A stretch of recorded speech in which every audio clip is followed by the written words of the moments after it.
The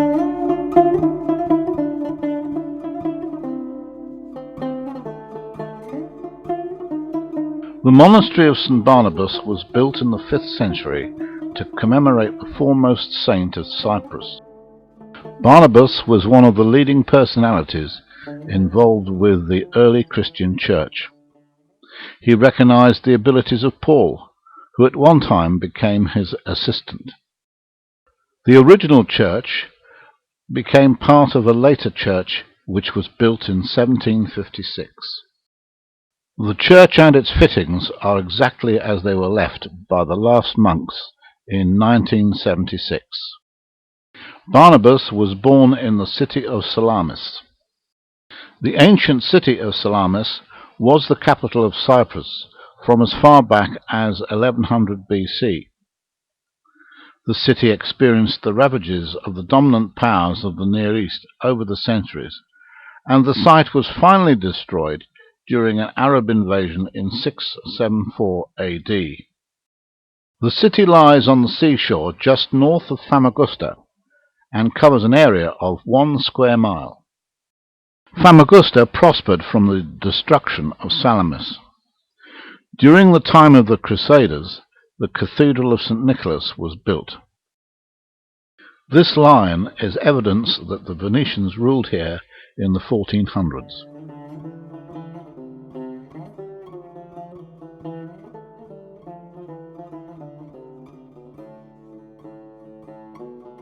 We are crossing the Five-Finger Mountain range in order to reach Kyrenia.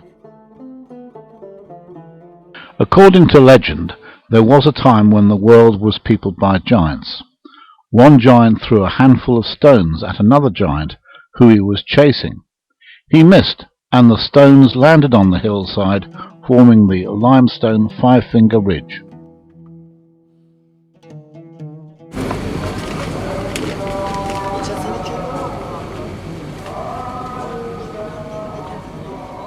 While drinking a cup of coffee on the harbour side, we are reminded that this is a Muslim country because we hear the Imam calling the faithful to prayer. Kyrenia is called the Jewel of Cyprus, and a stroll around the Venetian harbour makes one to understand why.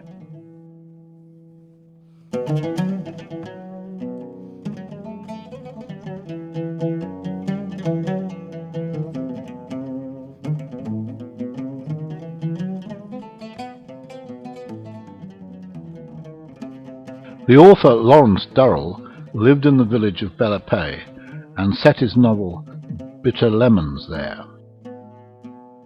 Bellapay Abbey sits on the mountainside and dates from the 12th century. The abbey was originally occupied by a French brotherhood called the Order of Prémontreurs. It was known to them as the Abbé de la Paix.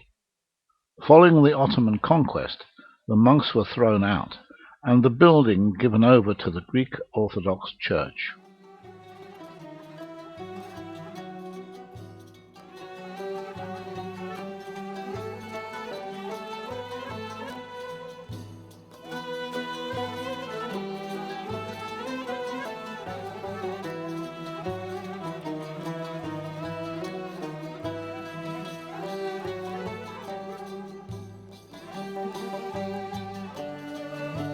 The abbey ruins dominate the village and afford these views towards the coast.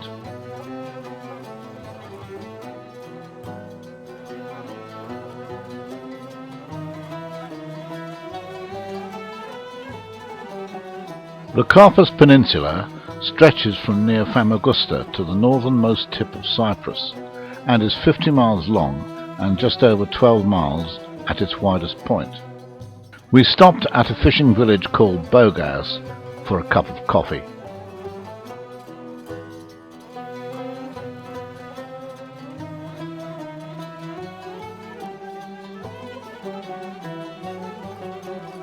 The peninsula is blessed with some of the most beautiful and deserted beaches in Cyprus.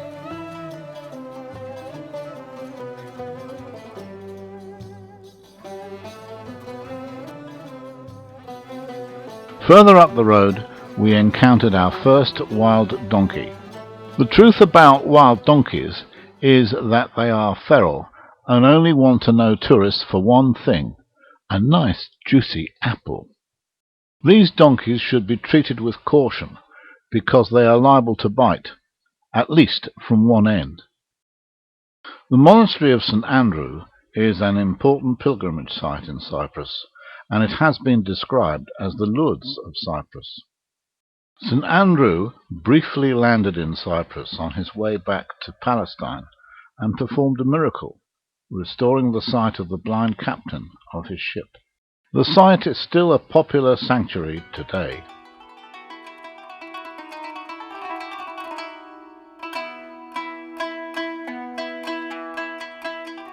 The building of the Hagia Trias Basilica started at the beginning of the 6th century, and the building was finally abandoned and destroyed during the 9th century. The most prominent artifacts of the site are the mosaics. What is surprising is that people are allowed to walk all over them.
First mention of Kantara Castle is made in 1191, when the island was captured by Richard the Lionheart, although it is believed that it was first built by the Byzantines.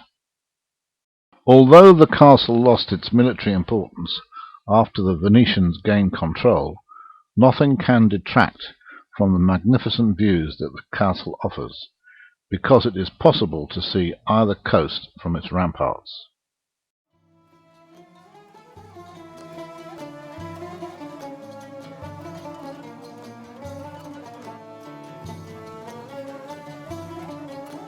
Nicosia is the only divided capital city in the world.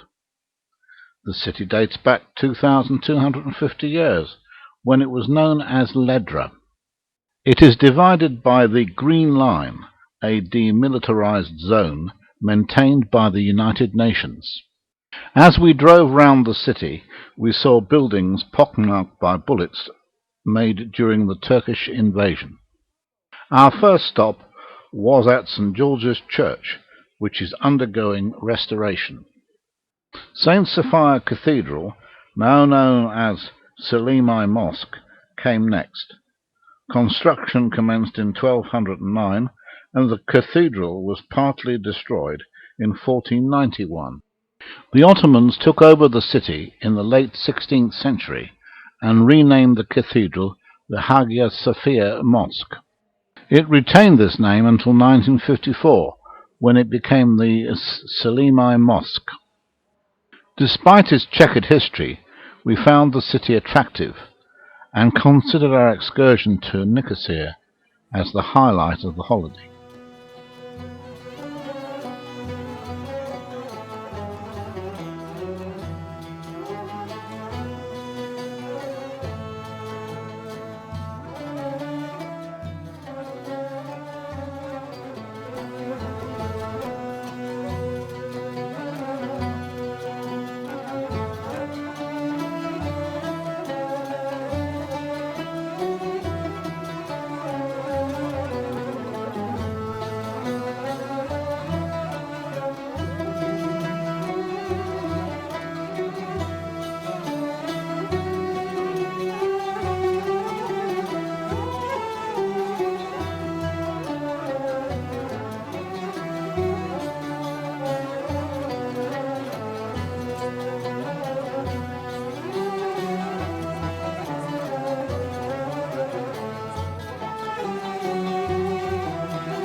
We were able to appreciate the imposing bulk of Kantara Castle when we took a boat trip along the coast. It is first mentioned in the year 1191 when King Richard the Lionheart captured Cyprus. Like the other castles we saw, Kantara had a tempestuous history, unlike ourselves, who had an enjoyable few days in Cyprus.